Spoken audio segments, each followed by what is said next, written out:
Hi అండి, నేను doctor Sudheer Reddy, orthopedic surgeon Anvik hospital నుంచి. సో టుడే మీకు స్పాండిలోలిస్థెసిస్ అని ఒక ప్రాబ్లం ఉంటుంది స్పైన్లో, అంటే నడుము దగ్గర కానీ ఇక్కడ కానీ స్పాండిలోలిస్థెసిస్ అనే ప్రాబ్లం చాలా మందిలో ఉంటుంది. ఈ వీడియో అందరికీ హెల్ప్ అవ్వకపోవచ్చు, ఎందుకంటే ఈ స్పాండిలోలిస్థెసిస్ అనే ప్రాబ్లం ఉన్న వాళ్ళకు 100% హెల్ప్ అవుతుంది. ఎందుకంటే సఫరింగ్ పీపుల్కి చాలా డౌట్స్ ఉంటాయి. డాక్టర్ చాలా మంది ఏమడుగుతున్నారంటే, సార్ నాకు లిస్థెసిస్ అని చెప్పారు కానీ డాక్టర్ నాకు సరిగ్గా ఎక్స్ప్లెయిన్ చేయలేదని చెప్పేసి అడుగుతూ ఉంటారు. ఓన్లీ ఈ ప్రాబ్లం ఉన్న వాళ్ళ కోసం ఈ వీడియో చేస్తున్నాను. ఏంటి అంటే స్పాండిలోలిస్థెసిస్ అంటే ఏంటి అంటే, మీకు లాస్ట్ టైం వీడియోస్ చెప్పాను కదా, ఇట్లా మల్టిపుల్ బాడీస్ అనేది ఉంటుందని. అన్ని ఒక లైన్లో ఇలా ఒక ఆర్చ్ టైప్ ఒక బాడీలో ఒక లెవెల్లో మెయింటైన్ అవుతూ ఉంటుంది.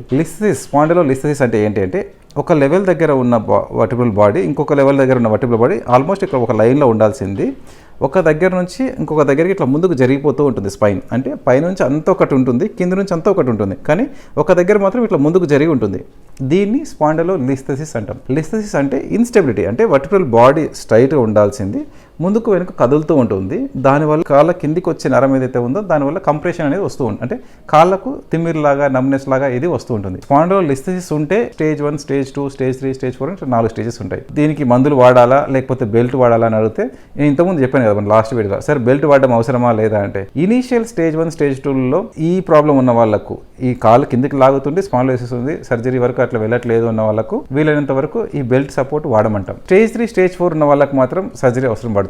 అంటే లైక్ ఇదేంటంటే కిందికి ముందుకు జరిగిపోతూ ఉంటుంది కదా, వాళ్ళని దాన్ని ఏం చేస్తామంటే మళ్ళీ బ్యాక్ టు నార్మల్ పొజిషన్ పెట్టేసి పైన కింద స్క్రూస్ లాగా వేసి రాడ్స్ వేసి కనెక్ట్ చేస్తాం. సో ఈ ప్రాబ్లం తర్వాత ఇంకా కంప్లీట్లీ క్యూర్ అవుతుంది, అంటే like there won't be any pain after that. But whether to go ahead with సర్జరీయా కాదా అంటే, it all depends on the severity of pain. మీకు రెగ్యులర్లీ ఇబ్బంది పెడుతున్నాము, వంగి ఒక పని చేసుకోవాలంటే చేసుకోలేకపోతున్నారు, టాబ్లెట్స్ వాడుతూనే ఉన్నాం, టాబ్లెట్లు వాడిన రోజు బాగుంటుంది, టాబ్లెట్లు వాడడం అయిపోతేనే మళ్ళీ మీకు పెయిన్ వస్తుంది, then that is the indication for surgery. మేము కొంతమంది చూస్తాం యాక్చువల్లీ సివియర్ స్పాండిలోలిసిస్ ఉంటుంది కానీ సర్జరీ అడ్వైజ్ చేస్తాము యాక్చువల్లీ. బట్ సార్ నేను మేనేజ్ చేస్తున్నాను సార్, నాకు సర్జరీ అంటే భయం. సో అట్లా చాలా మంది ఉన్నారు. బట్ నిజంగా అట్లా ఆపొచ్చా అంటే, ఇట్లా ప్రాబ్లం ఉన్న వాళ్ళనైతే యాజ్ ఆర్థోపెడిక్ సర్జరీ మేము అడ్వైజ్ చేయడం అయితే వద్దండి, అంత సివియారిటీ పెంచుకునేంత వరకు ఆగొద్దు. స్టెబిలైజ్ చేసేసుకుంటే మనకు ఏ బెల్ట్ వాడాల్సిన అవసరం లేదు. మీరు you can do your regular activities, normal activities, driving, everything you can do. So అవసరమా లేదా అంటే, నేను కాదు ఎవరు కాదు, patient is the main person to tell. ఎందుకంటే సఫర్ అయ్యే తను, అవసరమా లేదా అనేది కూడా పేషెంట్ చెప్తారు ఒకసారి. సో ఈ ప్రాబ్లం ఉన్న వాళ్ళ కోసం వీడియో చేశాను.